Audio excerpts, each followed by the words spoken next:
one of the organizers of this event. And it is my pleasure to welcome you in front of AI for Peace, as well as the European Fund for the Balkans, which is supporting this event, and another partner, which is the Center for Exponential Technologies and Policies. And this center was basically established with this idea to connect practitioners and experts working on the latest developments on exponential technologies, emerging technologies, AI policy, AI ethics, and connecting people who are based in either San Francisco or New York, DC, or any other tech and policy center in the United States with the citizens and civil society in Southeast Europe or in general in Europe and the European Union. So again, supported by the European Fund for the Balkans and powered by the European Fund for the Balkans Alumni Network, we are launching the Future Now series as an initiative that identifies signals of change in this world of exponential technologies. So this initiative aims to recognize specific trends or tools to investigate how we build the future now, and to even try to bring the power back in the hands of communities through the power of knowledge sharing. So in the spirit of this knowledge sharing, our idea and goal for this event is to shed light on certain risks, but also look beyond constraints and identify opportunities for maybe building better now for better tomorrow through the power, not only through the power of technologies, but also through the power of humans and human ingenuity. So we say that the future is in many ways happening now through the work of people who are either developing, implementing, researching, and looking into the benefits and risks of these trends. So Future Now series is giving a platform to showcase this work from the region, but also from abroad, and enables a sort of a co-creative creation of our futures. So this is why we titled the event You and AI Envisioning Alternative Futures. And I also wanted to mention that we are organizing this launch event on the Human Rights Day, celebrated on the December 10th every year, to commemorate basically the Universal Declaration of Human Rights. And why we are connecting this event with this specific day is also because we do believe that artificial intelligence is one of the crucial human rights issues of today, and maybe even of our lifetimes. And being a sort of AI literate is critical part of being an informed citizen in the 21st century. So it is my great pleasure to, with this, welcome our three guest speakers today. Marby Hickok, who is Senior Research Director of the Center for AI and Digital Policy and founder of AI Ethics. Stephen Feldstein, who is Senior Fellow at the Carnegie Endowment for International Peace. And Yolanda Landquist, who is Head of Research and Advisory at the Future Society. Welcome to our audience today. We are streaming this to Zoom, but also YouTube. So we have different and diverse audiences, both from the Southeast Europe and the United States. So welcome to you all. Just a little bit of a run of show. What are we actually going to do today and to hear today? So we will first have a chance to hear from Marby as our keynote, who will give us a sort of a 101, a primer on AI, and Marby will help us understand what this technology is and what are some of the case studies that will bring us closer to not only potential, but also real intended and unintended consequences of AI for people and affected communities. And then we will have a chance to continue in a sort of a deep dive with two experts in the field, covering maybe what many would say two dominating topics in the emerging technologies and impact of emerging technologies on our societies. So with Stephen, who will tell us more about the rise of digital repression and how technology is reshaping power politics and resistance. So this is more a topic concentrated on AI and democracy. And then with Yolanda, who will share with us or give us an intro to AI automation, the future of work and risks of unemployment. So two extremely important topics for today. And because we are already a little bit late, and I know that Stephen has to leave us a little bit early as well. So I will immediately give a floor to our guests today, starting with Marvi. Marvi, I wanted to mention just a couple of sentences from your bio, although it's impossible to do justice to your work. We have the pleasure to really have a top-level world expert on AI. So Marvi is a social researcher, a trainer on AI ethics and policy. She concentrates on bias, on social justice, on governance, and basically through her work, she aims to create awareness and build capacities and advocate for ethical and responsible development and use of AI. So with this, Marvi, I will pass the floor to you. Welcome to Future Now, and it's such a pleasure to have you here.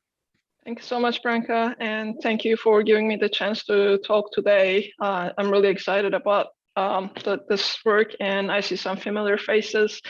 So let me, without further ado, let me start sharing my screen and start that. First of all, happy Humans' Rights Day as Branka mentioned, to all of you who are working to defend human rights, and to all of us who have these rights, inalienable rights, and how do we protect those? How do we advance society? How do we advance our rights?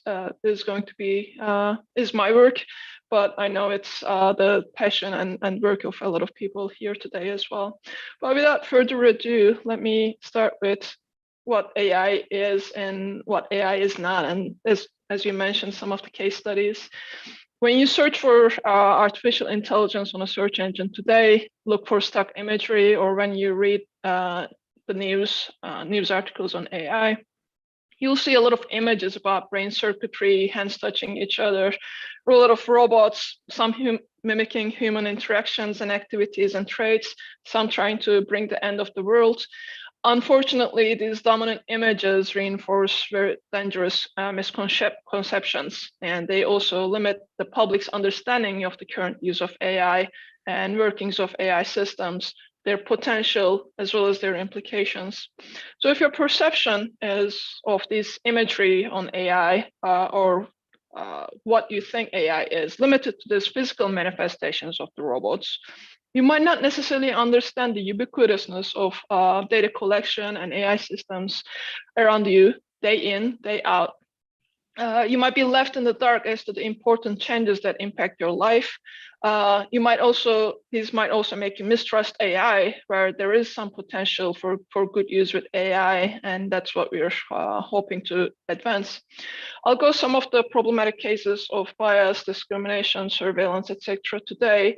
I don't believe every societal problem needs to be hammered with an AI solution, but I'm also a techno-optimist. I honestly do think that there are some really good use cases of AI systems for future of society as well as our planet. So how do we make that, balance that?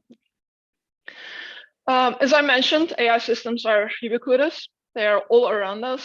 They power the software and devices we constantly use, from your phone to devices you wear or use at home, to the applications or apps that you interact with, to pretty much all the communications that you have, whether it is written or voice form, to the dashboard of your car or the cameras that you're subject to in the street or in other spaces. It might be, like I said, in the form of the devices that you consciously use. It might be the data might be collected from the search or app or online behavior, the stuff that you're interacting with on the softwares. Or it might be from the IoT devices and sensors and cameras that you're subject to through your day. This data then powers the algorithms that benefit different groups or for different purposes. The outcomes might be in the form of customized content, whether for the things that you're interested in buying, or the news that you're interested to read, or the videos that you might watch. It might be used to surveil and make judgments about your networks. It might be used to classify or categorize you for different purposes, or make predictions about your creditworthiness, employability, trustworthiness, etc. And at least for private sector, a lot of this collection of bias and use of AI systems really boils down to the commercialization of intent and interest. Can I gather all this data that could give me an idea about what you're interested in, when you are more likely to purchase something, at what price you're most likely to purchase, etc. And how can I sell this data further to other private companies? These use cases might create benefits for some, but harms and risks for others. And more often than not, these burdens and harms versus benefits are not equally distributed. Some groups get more power while others are oppressed. So I want to do a very quick exercise. I cannot see all of you as I'm sharing the screen, but I would love to get your responses at the end. I'll show you some data points, data domains, one by one. Please count at your end the ones that you think you have absolutely 100% control over who accesses this data about you. And then we can see the data in the chat. So political affiliation, your political affiliation, criminal history, citizenship and government data, consumer data, your education data, location, sexual life, communications, religious beliefs, biometrics or surveillance, travel or finances, your dating life, driving habits, employment detail, your social media detail, your hobbies, your health, or your genetic data. And if you can put in the chat how many that you think you have 100% control over, that would be great.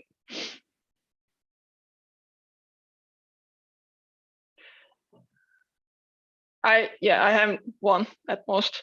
I have not seen this go above 2, and that was someone using a very, very old car that didn't have any electronics on board. And to those who didn't dare share their sexual life online, but that was probably the extent of it. But the question here is, what does that not having control over your data means to you as a human to start with? Or as a citizen, or as an employee? What does that mean for social justice and democracy in general? What does it mean when corporations collect this data and share it with the governments, giving governments a backdoor access to data that they couldn't possibly legally get otherwise? So AI systems are socio-technical systems. They are currently used in pretty much every domain, from health diagnostics to migration to policing to credit rating to access to employment and education, etc. They are socio-technical systems in the sense that they interact with the environment and the people in the domain, wherever you're using it. And then they change the environment, they change the behavior of the people, and they in return are changed by them as well. So ideally, once you're introducing an AI system to any of these domains or any use case, you want the outcomes to ensure fairness and justice. You want them to respect human dignity, human rights, autonomy, due process, etc.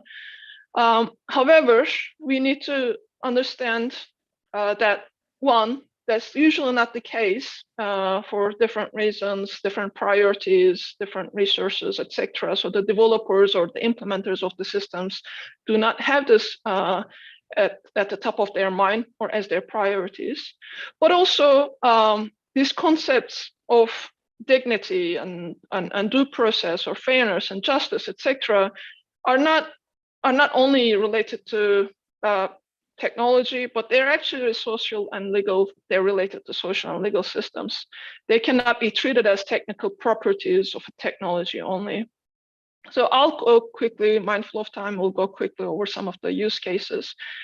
So sometimes we have AI systems that fails to work for everyone. So we're looking at equality, equity, fairness. Earlier this year, Uber Eats couriers have shared evidence with Wired that the technology that they use to identify themselves at the beginning of the shifts and confirm their identity so they could get paid failed to recognize their faces. And some of them were terminated, some of them were threatened with termination. Similarly, a number of states and agencies in US, but also use similar facial recognition identification systems to access unemployment benefits. And there has been thousands of people in US who were denied their unemployment benefits and didn't get access to support for months because the facial recognition system failed to recognize their faces. But these schemes exist around the world, used by different governments, used by different private companies. And in certain cases, they are deployed to access government and public services as well. So you don't even get to choose to opt in or opt out of these systems. Another case, last year, Robert Williams from Michigan was the first person wrongfully arrested due to a biased facial recognition system and bad investigative practices. Police pulled up in front of his house and arrested him in front of his daughter and two young daughters and his wife because the system made a determination that a shoplifter in camera was Mr. Williams. He was unfortunately the first of this wrongfully arrested case, but since then there has been a number of other arrests that have gone into record. And in another domain, during COVID, some of you, thousands of students and professionals, and it might include some of you as well, had to and still do take exams or interviews for educational or professional purposes. They found themselves not recognized by these facial recognition systems, facial recognition based proctored systems.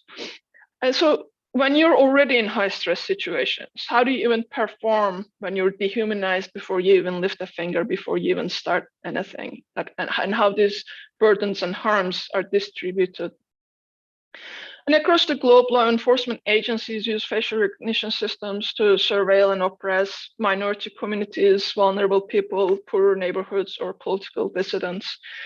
Clearview AI, a private company who's about to patent its technology and who hasn't been shy about selling this product to law enforcement agencies around the world, has 3 billion images in its database and giving access to law enforcement and other agencies to these databases. I know my fellow speakers are going to go over this, so I'm not going to spend more time on this one. But as you've seen from some of these examples, facial identification and recognition systems don't work the same way for all of us.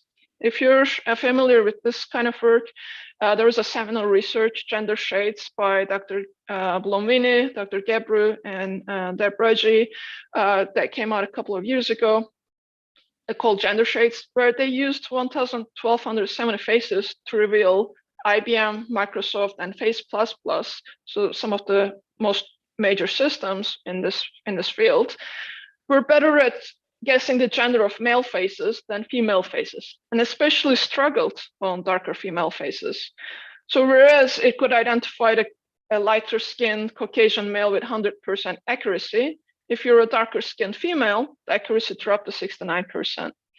They did a follow-up research and conducted an audit using the Black Panther movie cast on how AI software from this time IBM, Face++, Kairos, Microsoft, and Clarify detected the faces and predicted the age, gender, race of main characters in the movie. In certain cases, the system didn't identify that there was a person in the picture. What does that mean if you're pushing products, safe products that might impact your safety, your access to like autonomous vehicles, or products that might impact your access to resources or opportunities like hiring interviews or college interviews or exams? Just question mark there, something to think about further. And again, over the last few years, we've seen these platforms, the data, as well as these platforms being used by a number of organizations for misinformation and disinformation. So falsely misleading, regardless of there's an intent. So that would be the misinformation. And deliberately misleading or using biased information to manipulate. So that will be the disinformation. And I always get the two mixed, but one Q is disinformation, deliberate D. So these platforms, especially between Google and Facebook, they hold majority of the digital advertising and digital content and the data that is being sold to advertisers and other organizations, creating these echo chambers to radicalize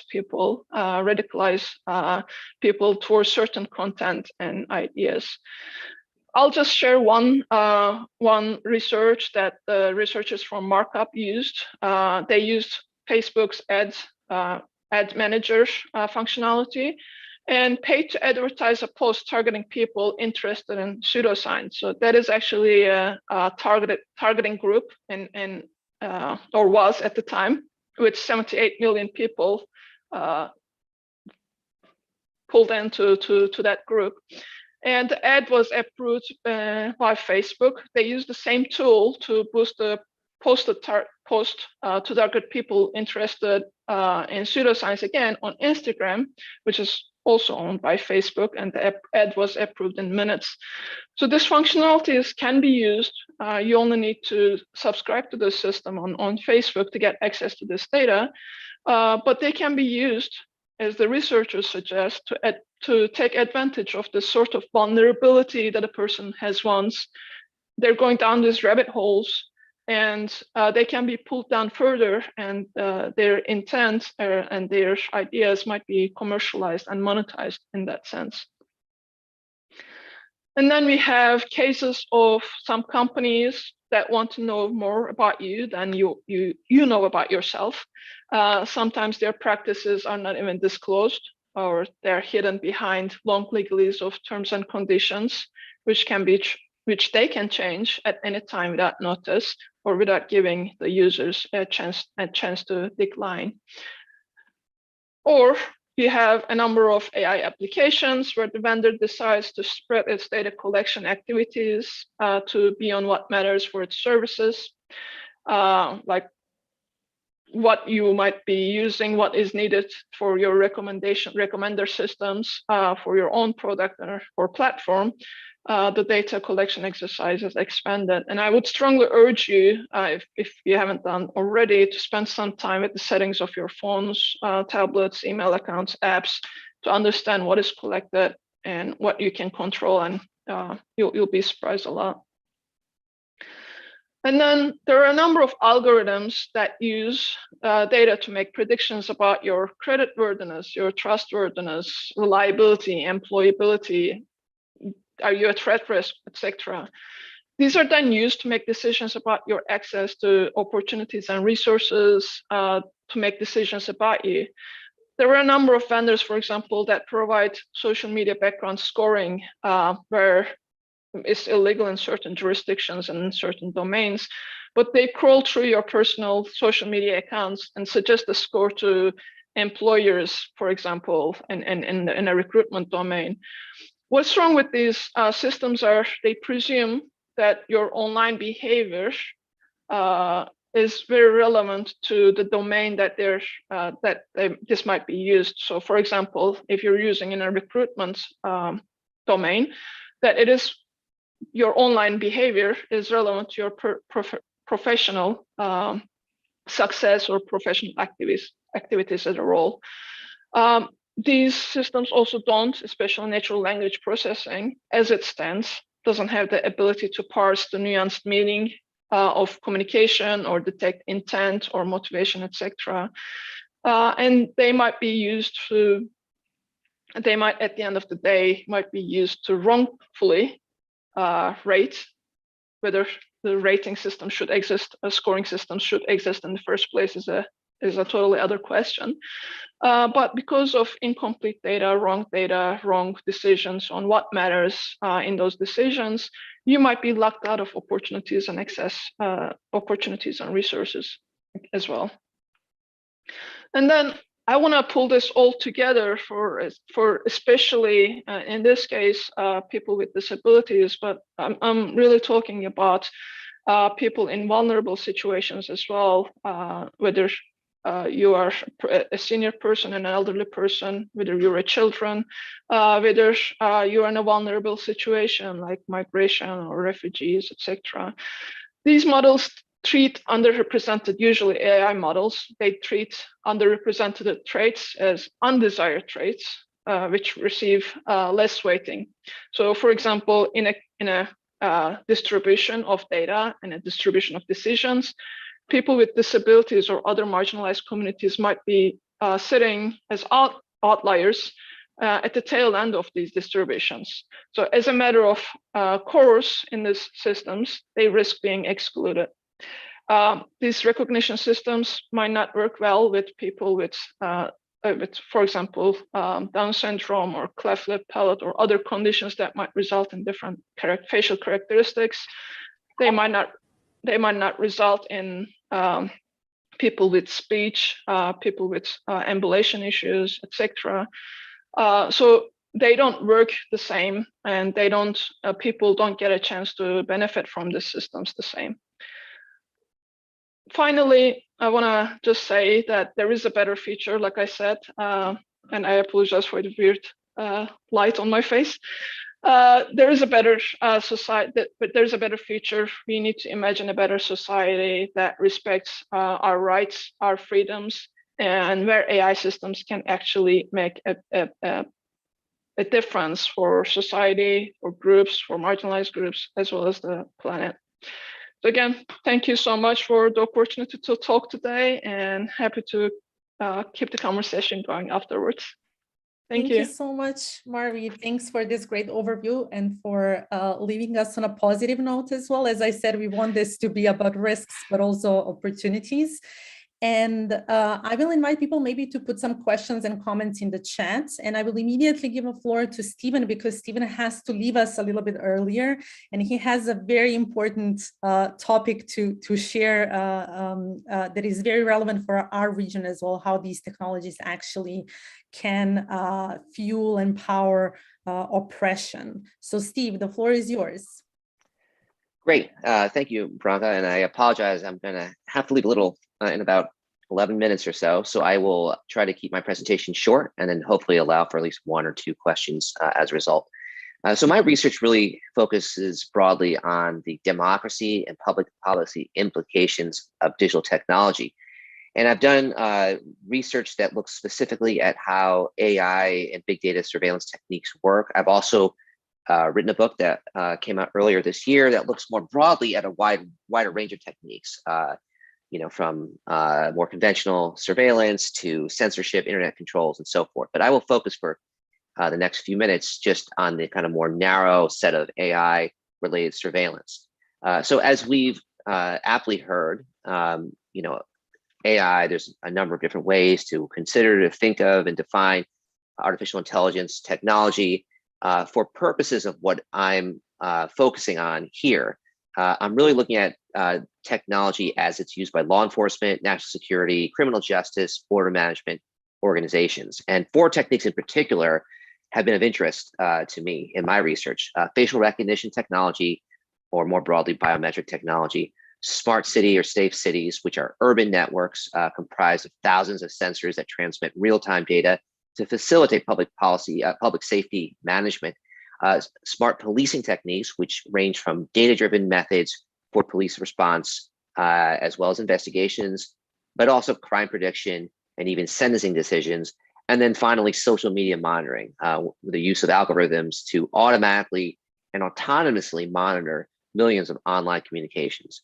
Now, I think there are several key advances that AI technology brings that really enhances the power of the state to monitor citizens. So first, AI facilitates the automation of operations previously carried out by human operators. Second, AI technology can autonomously classify information, predict patterns, so you don't have to constantly rely on human supervision, but the algorithm itself can start to detect patterns and make its own decisions about what types of information to sift for. And then third, advanced AI can sift through an unprecedented volume of data, and these elements benefit law enforcement to new unprecedented degrees. And so when you look at the effect, when you kind of match up this technology to different political systems, in weak or fragile democracies, I think the risks posed by these technologies are acute. So you look at backsliding countries, Poland, Hungary, India, Serbia, the Philippines, where rule of law protections are diminished, and these tools provide new opportunities to track and intimidate dissenters, monitor political opponents, and preempt challenges. And public documentation shows how these regimes are embracing high-tech surveillance in a variety of different contexts, whether it's Pakistan's purchasing of a system from Sandvine to surveil online traffic and monitor communications, or Huawei establishing a surveillance network to cover every significant street and passageway in Belgrade. But advocates in liberal democracies also have concerns about how authorities are leveraging these technologies in anti-democratic ways. In countries like France, we've seen the mayor of Marseille initiate a big data public tranquility project, which incorporates predictive policing technology and thousands of video cameras procured from the Chinese video surveillance technology company ZTE. In the United States, police departments are also relying on facial recognition algorithms, social media surveillance, for example, to identify suspects from the January 6th insurrection. So how are governments deploying AI surveillance? What does it look like? Well, one of the things I've done in my research is I actually conducted, I did a kind of a broader look and examination of where you see these systems occurring. So let me see if I can quickly share my screen and show you the map here. Okay, good. So this is kind of a breakdown. I updated this last year. I originally published this in 2019 called the AI Global Surveillance Index. I use content analysis with open source data to look around the world at all countries for evidence of, or documentation that they were procuring and or using different AI surveillance systems. And what I wanted to see was whether there was a tendency for certain types of political systems, authoritarian versus democracies, to use these systems. And so the lighter colored countries are democracies, the darker colored countries are autocracies. And what I found, if the map isn't completely clear, is that it's really pretty even in terms of usage, and that liberal democracies, as well as weaker democracies, in addition to authoritarian countries, are really relying on these technologies for their uses. And so then it comes to a question of what kind of protections are in place and whether there are abuses or a legal framework or regulations that guide the use of these technologies. And while there is more, I think, development when it comes to this side in democracies, and certainly there are certain jurisdictions, particularly the EU, which are racing ahead to try to put together implementable frameworks to regulate law enforcement use of these technologies, it's still relatively unsettled. And certainly in other liberal democracies like the United States, where I live, it is a bit of a wild west when it comes to what types of authorities and what types of protections exist when it comes to accessing user data. Now, I want to just mention a few trends that we've seen in the last year that I think are relevant to the proliferation, diffusion, and use and deployment of this technology for surveillance means. So first of all, a big question is, what about the COVID-19 pandemic? How has that affected use of this technology? And I think it's a little bit mixed. So at the very beginning of the pandemic, what we saw was that there was a pretty broad usage, or at least I think alarm, when it came to how countries were going to use these techniques. And actually what's turned out is that in some countries, we've seen kind of reversion back and more protections come into play. So I don't think the pandemic ultimately is a story about complete encroachments on privacy. I think it depends and varies by countries. Second, we can see a continuing growing use of this technology in democracies. So it really continues to be something that is used by a variety of political regimes. Third, China, which is a leader in AI technology, continues to pioneer repressive methods, and we're seeing its continued use in area towards the Uyghur population. We are also seeing China now make a wider national push to enhance its data fusion capabilities, meaning it's able to merge disparate data sets to improve how it collects data and carries out surveillance. And then finally, I think there are questions about whether AI surveillance is actually living up to the concern, to the hype. So evidence suggests that in many situations, it has yet to fully deliver on expectations. In places like Pakistan, crime has not been affected despite the installation, for example, in cities like Lahore, of 8,000 cameras as part of a safe city project. In Kenya, another safe city, smart city project has taken 13 years to get off the ground amid legal snags and logistical hurdles. And so before we jump to conclusions that this is transforming the nature of law enforcement, we also need to be realistic and to do more empirically grounded research about what the actual on the ground effects are when it comes to use of this technology. Let me stop here, and I'm happy to take maybe one question before I have to leave. Thanks so much, Steve, for this great overview. I do have a first question that we crowdsourced actually through our registration form. People interested in knowing what they can do. Like you told us how governments are misusing technology. We know how companies are doing that. What can citizens do? I think we are bringing a sort of a positive story from our own region, from Belgrade, that actually civil society that fought the facial recognition camera systems. So that keeps us maybe at least a little bit on an optimist side. What keeps you, Stephen, on an optimist side? What can people do? No, it's a really great question. And that was the part I cut out initially because of my shortage of time. But essentially, I think there are a few things that civil society can do to play a role in shaping these policies. So first, I think CSOs are needed to build public awareness about government contracted projects that have privacy and civil liberty implications. They should be on the front lines informing citizens about what is actually being procured and what it means for their lives. And I think we see a lot of instances, whether in Serbia, whether regarding the Safe Philippines project in Manila, where coordinated civil society action that raises alarm has actually led to slowdowns or at least larger questions about the use of these systems. Second, even when governments successfully complete surveillance projects, CSOs can play a vital role in watching the watchers, monitoring for signs of abuse of these systems. And they can also pressure companies administering these systems to adhere to established business and human rights principles. Finally, I think civil society voices are needed to shape international norms. Governments should not be able to, behind closed doors, make determinations about how these systems will be used. Civil society has an important role to play in terms of guiding and providing recommendations based on their own on-the-ground experiences. Anyway, I do have to leave. I appreciate the opportunity to see you all, to hear. Us. Absolutely. Yeah. And I look forward to being in touch. Thank you all. Bye. Thank you, Stephen. For the audience, just to mention that, as we said, Stephen is also an author of the book that was just published in 2021 on the rise of digital repression and how technology is reshaping power politics and resistance, with some of the very interesting case studies across the world, and also some more elaborated lessons of what actually civil society can do. So a very interesting read that I recommend to everybody.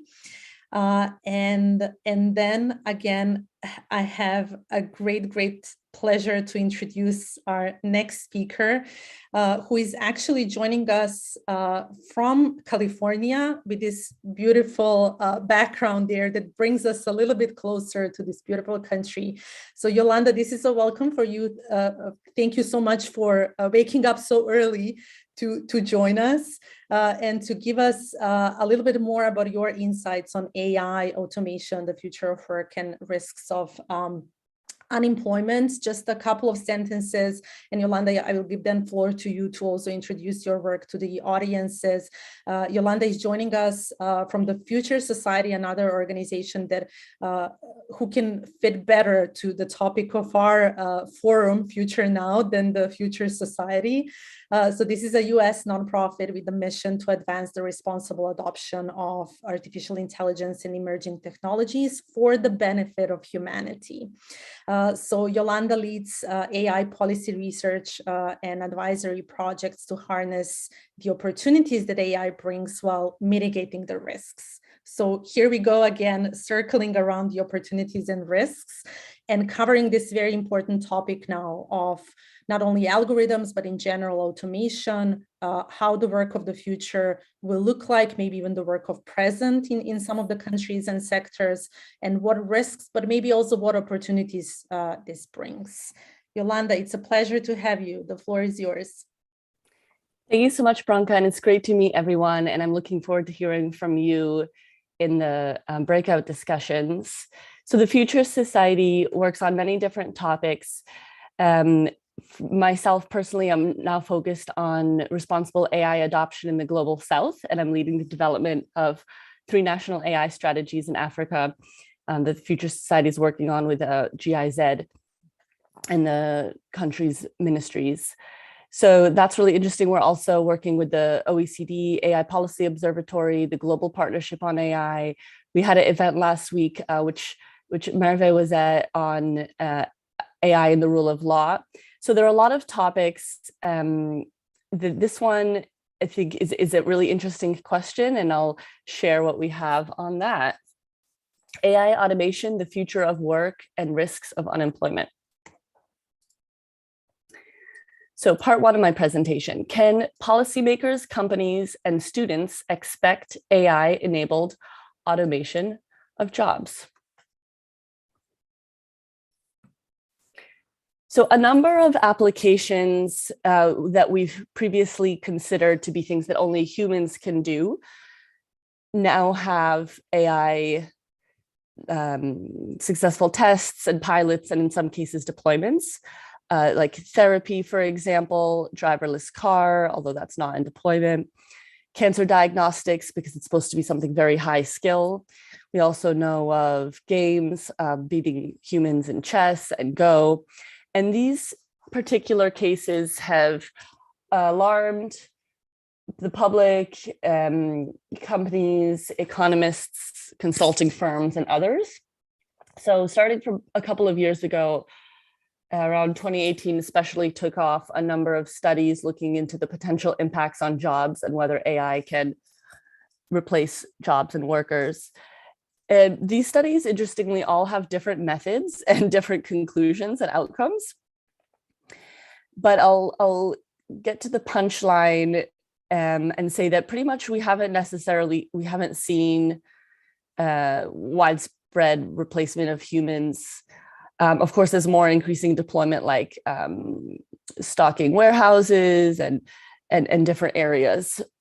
But the millions and millions of drivers in the US, for example, haven't yet been automated.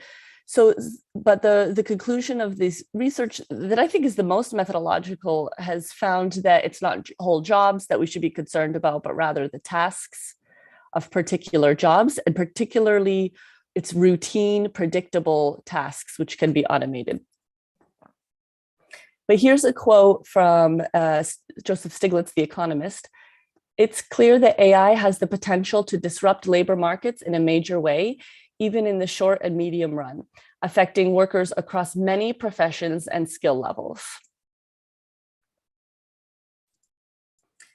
And here's a graphic from McKinsey, which I wouldn't say I go to necessarily for empirical evidence analysis, but it can point to some useful trends.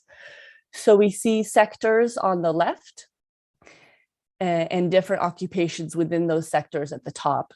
So if we look at the top sectors, accommodation and food services and manufacturing, specifically the occupations to the right that have the redder color are the ones that the authors find are more easy to be automated. So predictable physical tasks, data processing and collection. In contrast, the tasks and occupations to the left, like management and expertise, are less likely to be automated. And then if we look down in the chart, say, for example, to the finance and insurance sector, 3 levels up, we see less automation from predictable tasks, but more on data processing. And this sector seems to have less automation risk, as there's more of the jobs, and that's what the size of the bubble indicates, the amount of labor that are in management and expertise and are less easy to automate. Here's a nice table from the ILO, International Labor Organization, looking at ease of automation. So on this red circle, cells A and C, these are the types of jobs which seem to have a high ease of automation. They can be automated. It's because they have more routine tasks within them. So cashiers, bookkeepers. So notably, it's both manual and cognitive type jobs. On the right, cells B and D, these are the not routine ones that are less able to be automated. And in B, that's the not routine ones that are manual, that are really, according to the author, safe from automation: landscapers, home health aides, security personnel. D below, this is not routine, but more cognitive. This is where the authors find there can be complementarities with humans. Doctors, lawyers, and managers, for example, there are parts of their jobs which are routine and which can be automated using AI. So our conference last week was looking at AI in the legal and judicial systems, for example. But they also need judgment and human interaction, and can be quite high stake as well. So this is where we can see complementarity. But no matter how good AI is, there are just practical limitations to its adoption across the economy, which can be a reason why we haven't seen the deployment we necessarily thought. Although there are many in the ones that that Merve presented, and applications that we might not even be aware of. So this could include the technical feasibility of your company or your public sector's systems, the costs, and including, do you just have enough data scientists, for example? Labor market dynamics, we see skills shortages often in countries in the global south that would like to have more AI. The economic benefits have to be there, outweigh the costs, and just regulatory and social acceptance. We often maybe want to talk to a human, for example. And then looking within companies, there are also practical challenges. And this is from a survey of companies implementing AI, probably in the US, like lack of appropriate talent, as mentioned, cybersecurity and data concerns, general resistance to change. Part 2 of the presentation is now saying, okay, once we say we could be concerned about some, for example, routine jobs, whether they're cognitive or less, and what can we do now to prepare for the future? What can our companies do for training? What can our parents and students do to upskill, or even lifelong learners and people of our age? What can we do to participate in an increasingly global digital economy?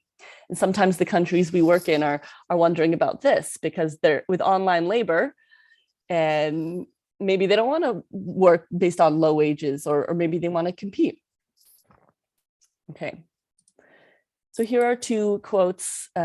First by Harari: "The most important thing to teach kids is how to face uncertainty and constantly reinvent themselves at all ages throughout their lives. The previous model of a life divided into learning and doing phases is over." Then from Jack Ma from Alibaba: "The things we teach our kids are from the past 200 years and are knowledge-based. We cannot teach them to compete with machines." So what are the skills of the future? Oh, here's a funny graphic of students wondering whether what they learn in school is actually relevant. May I ask where you're going with all this math? So there's plenty of research, for example, from the Center of Curriculum Redesign, on what are these, quote, 21st century skills. So knowledge, sure, but we also mean interdisciplinarity, entrepreneurship, global literacy, skills. Of course, we have skills, but we also need creativity, critical thinking, communication, and collaboration, especially in a global economy. We have colleagues, and I'm constantly on calls from many different countries. After this, we're speaking regarding with Ghana, for example. And then later I'll speak with colleagues in Europe, right? Character. So mindfulness, curiosity, ethics, leadership are important. Then there's meta learning. How can we adapt and learn to learn as well and reflect? Here are some of the skills areas. STEAM is science, technology, education, arts, and math, which scholars in 21st century education find arts important to include for well-rounded humans. Digital literacy, not just so that we can use applications or get jobs, but also as previous speakers have mentioned, know when our data is we can control the data privacy in them and start to hold companies to account. Adaptability, flexibility, ability to learn. Some countries are a little bit more aggressive in supporting and helpful in supporting upskilling of their populations in AI. So for example, Singapore has an apprenticeship program, which is a 9-month full-time program with compensation to upskill in data science and AI engineering. Just hot off the press from probably this month is this report from the OECD looking at AI and the future of skills.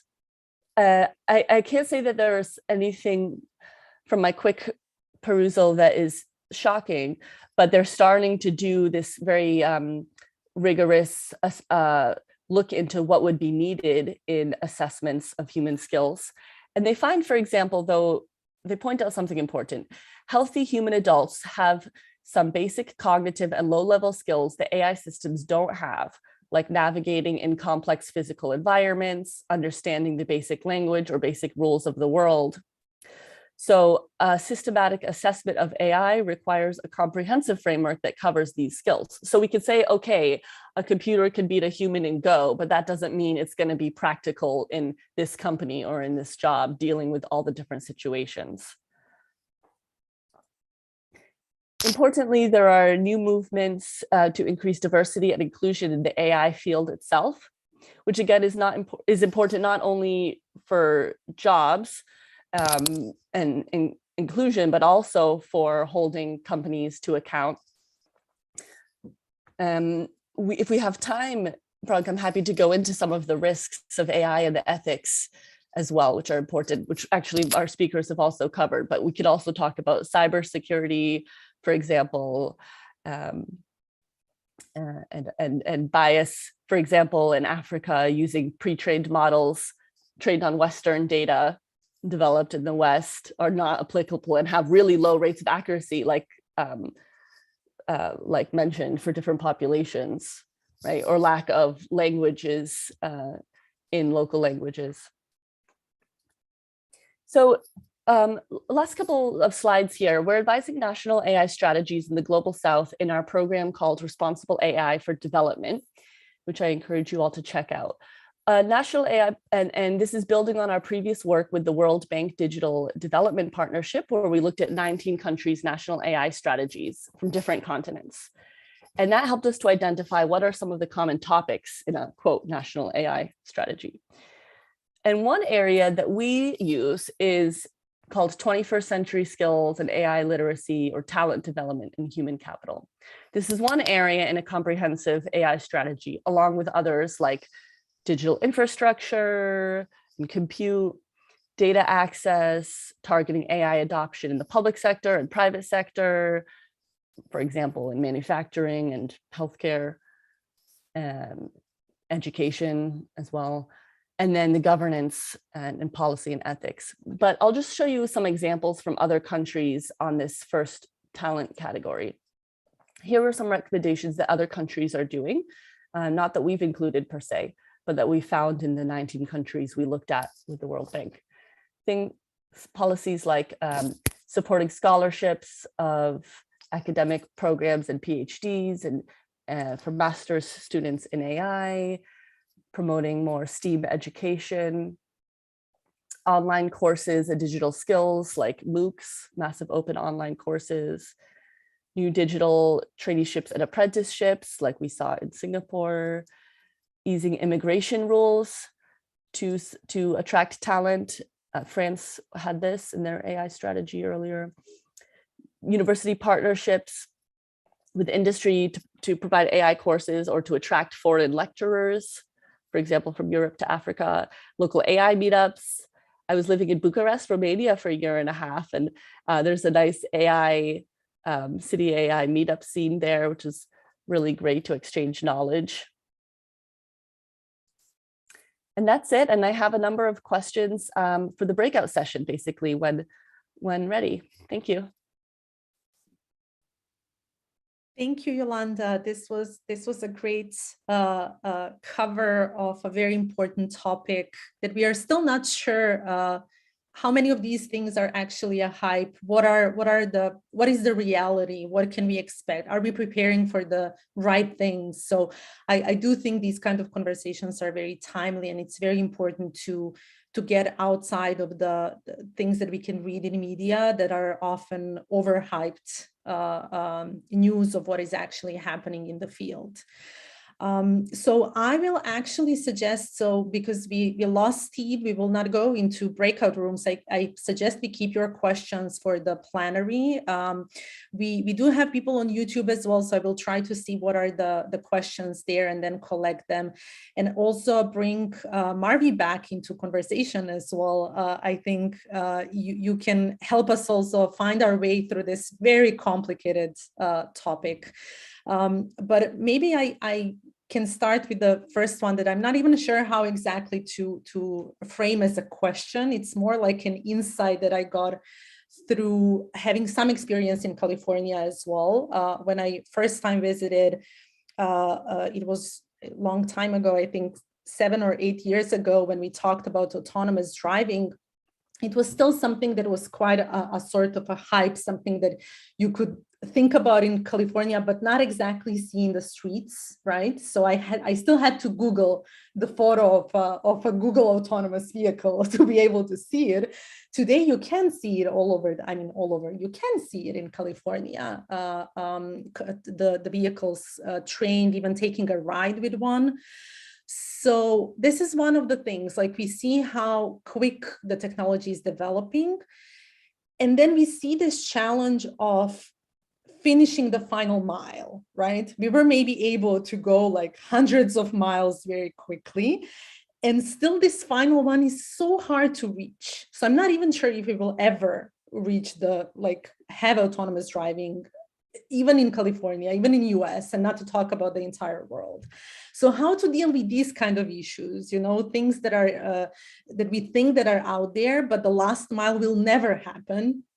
Similar thing to natural language processing, for example. I'm in my work of peace building very excited about it, like thinking that this can actually provide bigger inclusion for countries and people outside of English speaking area. And then I see this final mile is missing. I don't know if we will ever reach it for those countries. So I know you're working a lot with countries outside of the US as well. What is your opinion about this? How good does it need to be, right? Like if we have 90% accuracy, 99%, there are huge problems and risks with it's like really interesting. There are the risks and trade-offs and failures previously presented from Marve. In autonomous vehicles, those could be fatal. In health, they could be fatal. So not just for inclusion in the economy and society, but also for safety. But then again, we can compare with the current systems in place. So for example, in the AI in the rule of law conference, a big question is, how can we know that AI systems and judicial systems are fair? Well, they've been shown to be not fair. But human judges aren't fair necessarily either, right? Humans bring biases too. What's the empirical, there hasn't been empirical analysis done to compare these. And if we look at autonomous vehicles, for example, people could die, right? How good, maybe it needs to be 100% safe. But then again, there are like tens of thousands, if not hundreds of thousands of car accidents already where people die. So I think this is, when we get into ethics, an important question, but one for policymakers as well, and one for civil society to inform as well. I think in my experiences, there are people who say, if some people aren't equally accessing it, you can't do it at all. But there are others that say, well, we need tools to get inclusion, like you were saying, in more languages. For example, chatbots for COVID-19 in healthcare systems in Rwanda, because the medical system couldn't keep up. So there are important applications to close gaps in access to healthcare and education, to monitor sustainable development goals, but again, also really important failures. So one practical solution, well, not solution, but important thing is to get more representative digital data. There are some people, for example, that's why there's lower accuracy for Black women in facial recognitions, because they're not as represented in the training data, right? So if we get more people on, well, I don't want their data to be collected without them knowing, but in some countries, rural populations, women, less educated populations, some minorities are less online. Maybe they don't have access to the internet and the phones for affordability reasons. Digital infrastructure has big gaps. So closing gaps in digital inclusion can be an important step. And one of my questions in the breakout is, so there are a lot of open online courses for education now, right? Like Coursera is free upskilling, but not everyone is digitally included to access it, especially the people who need it the most. But I'd love to hear others' thoughts and Marvi's thoughts. Yeah, I see, Marvi, you can jump in as well. For the audience as well, feel free to unmute yourself, jump in directly with questions. I love how Yolanda set the stage now to talk also a little bit about the, not bias in terms of data, but human bias towards machines as well. I love this automation field, especially around this topic, because when we saw the accidents, as you said, Yolanda, on the streets, how many people actually die just on an everyday basis. It's actually, I think more people die in car accidents than from cancer, and the number is just staggering. So how much we put our bias against machines, because we then judge the autonomous driving much more than how we would actually judge humans who are causing accidents. So this is an interesting part of the conversation around bias towards machines. But Marvi, would you like to jump in and add your thoughts? Yes, absolutely. I think what you mentioned as that last mile problem usually is when we're trying to reduce the complexity of human behavior to simple decisions. And when we're trying to figure out the intent of humans. So imagine you're driving, you're self-driving, how many times like you put the signal to make a change, but you didn't, or how many times you made a change to the exit in the last minute, or you're crossing the street, you saw the light, put the first leg forward, first step forward, and then you decided not to. So a lot of the times that's where that last mile problem hits us in these systems, because human behavior and that intent piece is very complicated, regardless of how much data that you get. And one caveat, I don't think the more data that you have, the better the systems should be. I think that benefits certain private entities or their purposes. But really, looking at the systems, asking the question of, okay, whether can we do it? Should we be doing this? Can we actually get that get past that last mile issue.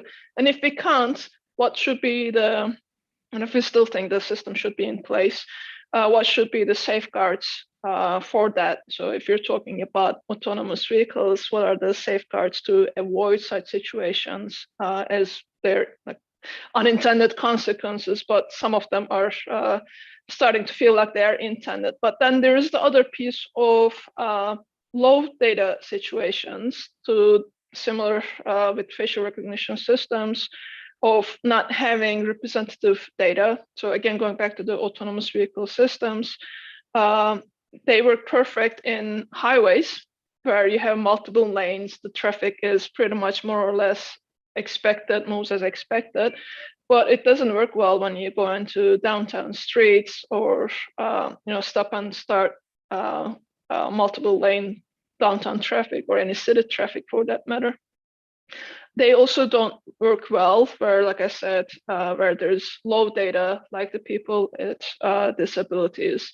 We've already seen fatal accidents with autonomous vehicles, where they crashed into bikers, where they crashed into people with wheelchairs, etc. You would hope that those would be the use cases that should have been built in those. Like you would hope that when the autonomous vehicle sees or detects wheelchair, they can tell which direction it is going, that there is a human on it, or a bike for that matter. But right now, we are still dealing, we're not even like towards very close to the solution, because we're also seeing autonomous vehicles crashing into parked trucks, parked other vehicles, because they haven't figured out if that was a moving object, if it was a truck, if it was parked, if it was a wall, etc. So there's still a lot of work that needs to be done. But until then, I want to be on the safe side of, if you're not 100% sure that the system is going to work, you need to put safeguards, and you need to be liable as the developers, as the implementers for the systems as well. And apologies, I'm playing tag with the sunrise here, and I'll just shift around again. Don't worry about this, Marvi. It's nice to see that you have some sun. Well, thanks for sharing. Again, going back to this last mile, and I think there are still a lot of lessons to learn from autonomous driving. I also learned that, for example, the systems can be actually very useful on highways for a long mile drivers, right? The truck drivers, for example. So this work is extremely tiring and very hard on the health of people who are doing this type of jobs. So there is actually the idea that at least this type of driving can be automated, while still the human driver can take over before the city drive starts. So there are sort of pathways that we are not still even aware of in which direction the application can go. But let's move the conversation a little bit outside of the automated driving and see maybe some other, Yolanda, you also mentioned some of them in your slides, like what types of jobs are maybe already automated. What was interesting for me is to realize that we were not even able to forecast this. Like we were surprised as well with some types of jobs, like for example, the jobs that we thought will be easily taken over by automated systems are just, it will not happen. Those that we never imagined, like different types of journalism of people writing news, like sports news or weather news, are already being done by machines.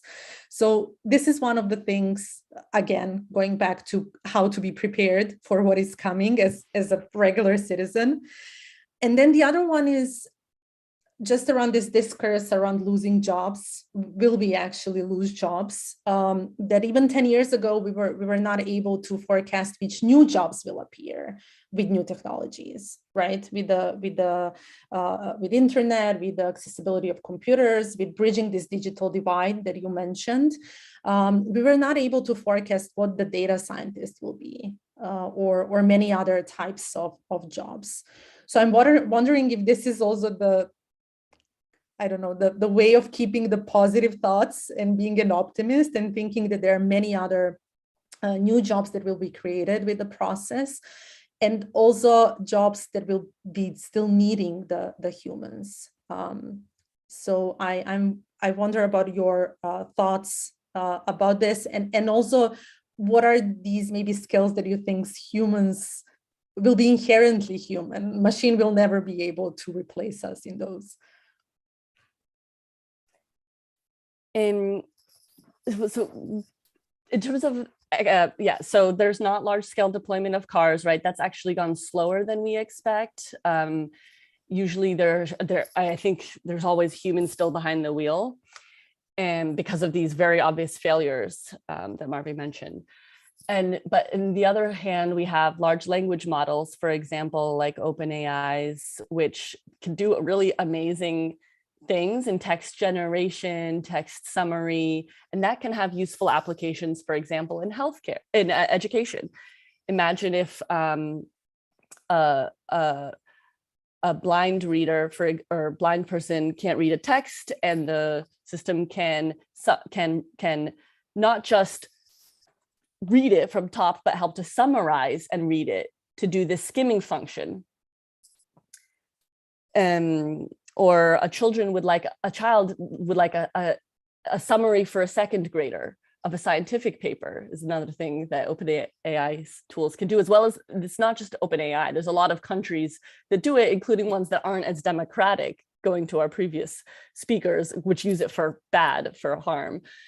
So there's this good versus harm. There's this, but there's, especially I find in developing country contexts, a little bit more interest in general in the innovation side, a bit of a trade-off between the misuse and the missed use, the missed opportunities, again, for saving lives in COVID, and not that AI was successful in COVID-19 necessarily, but in the healthcare sector in general.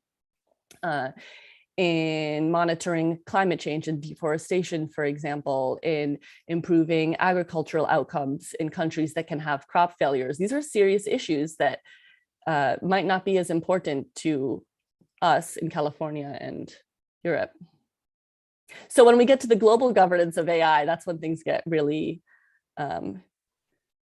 interesting, because there are conflicting views, but also really important because AI is international, right? Data is international, products go internationally. So how can we have a common standard? And the EU is really fortunately trying to raise the bar in this with GDPR and the AI Act. And other countries are really concerned about stifling innovation. So there's just a lot of questions in this. Sorry, I'm going off. Yeah.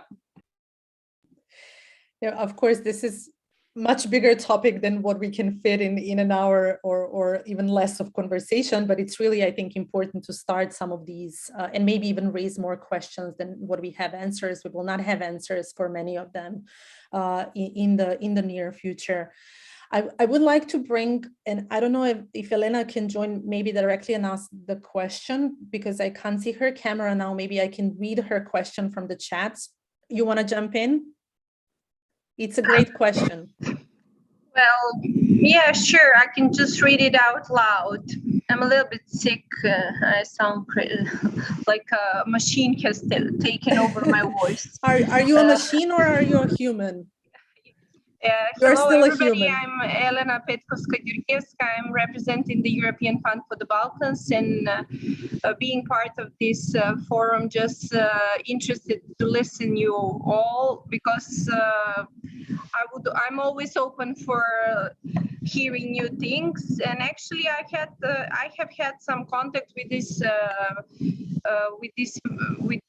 area, but as a like, And actually last year I watched this documentary, and me and my husband, we were so scared after this, and we were like discussing, come on, like what will happen with our thinking of the future and our kids. So like I don't know, I cannot explain them that well what were my concerns. I had a lot of concerns from that movie.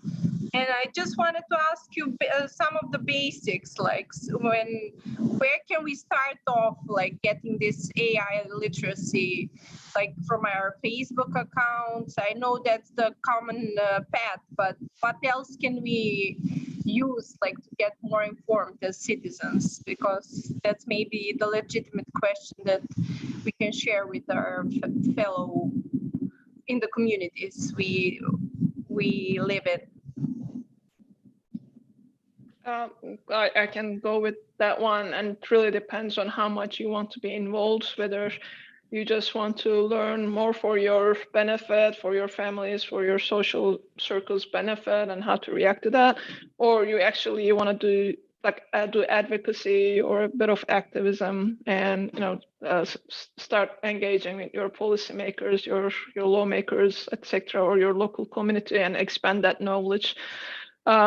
You can definitely start. The shameless plug, my website aiethicist.org started exactly for that reason. When I was doing research years ago, I just kept going in different directions, didn't had a good way of finding all these research reports, the latest in a certain AI ethics area in like one easy place. So I kept going down the rabbit holes, and then decided that I would put that website together for anyone who's interested in AI ethics as a newcomer, but as well as for researchers that are like curated pages in that, and curated research that I constantly update.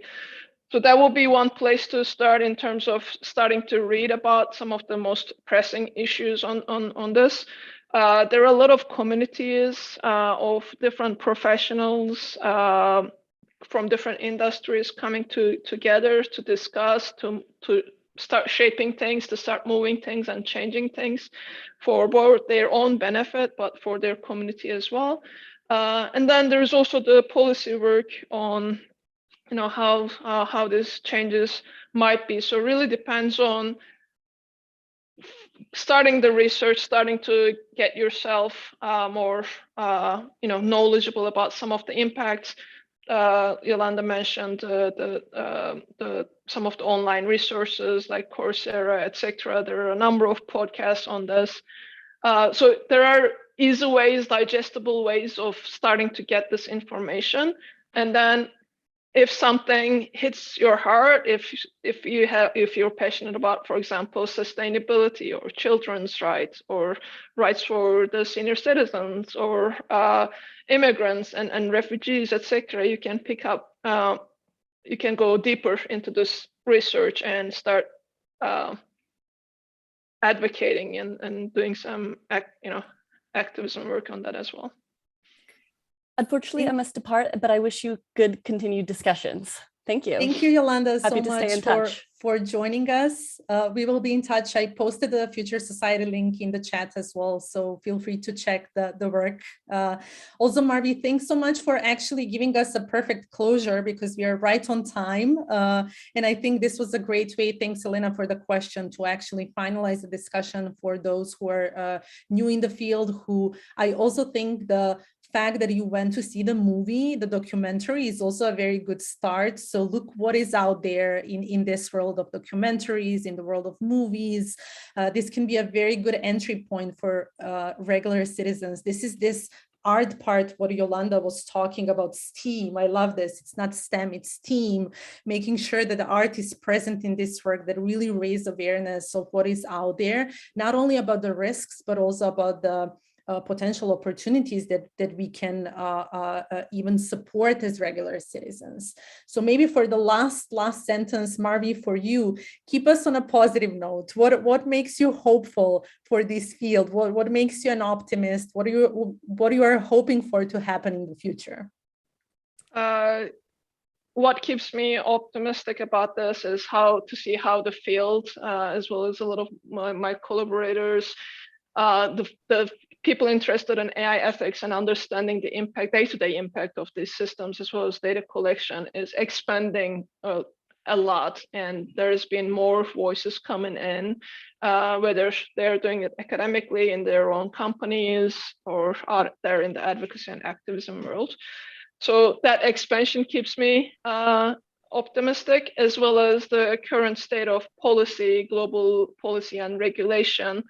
To Elena's previous question, state actors are one of the biggest public actors, and state actors are one of the biggest users of AI systems, whether we know it or not. But there is also regulation that is coming into the picture, and hopefully putting some constraints, some prohibitions, some obligations, and more transparency into the systems as well. So that move is keeping me optimistic. Thank you so much, Marvi. Thank you for joining us. Big thank you also to Stephen and Yolanda who left. Thanks to the audience. Thank you for your questions. Hopefully we managed to clarify some of the big important issues, maybe even raise a little bit more of new questions as well, and get you more interested in taking your role as citizens in this conversation. This is the end of the first part of our today's program. We are continuing a little bit later in the evening with the second part, with a round of lightning talks from members of alumni of the European Fund for the Balkans, who will bring us closer to the topics of cybersecurity, privacy, and a little bit more about AI democracy and the role of startups in this field. Thank you, everybody, for joining us. And again, thank you so much, Marvi, for your work and for being here with us. Thank you, European Fund for the Balkans, for your support. Thank you. Bye.